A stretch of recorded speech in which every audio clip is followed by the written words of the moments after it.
Welcome to the AwakenSwap Liquidity Provision tutorial. We will guide you through providing liquidity for token pairs via Portkey Wallet.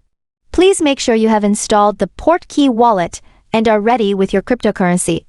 You can find the download path and tutorial in the video description to download the Portkey app and register a wallet account. First, open your Portkey Wallet application.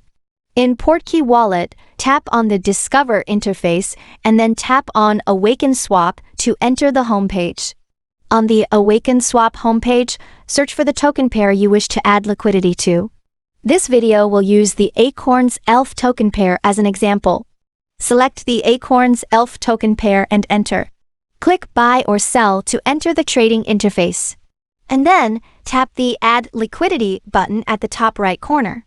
Here, enter the amount of Acorns and ELF you wish to provide.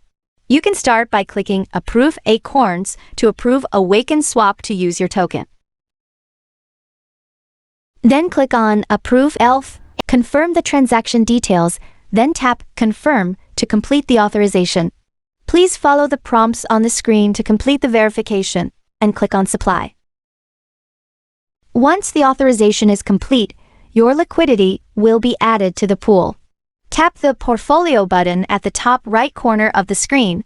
You can view your liquidity shares and earned rewards in detail. Thank you for watching the AwakenSwap Liquidity Provision tutorial. Now you can start earning trading fees and token rewards. Happy trading!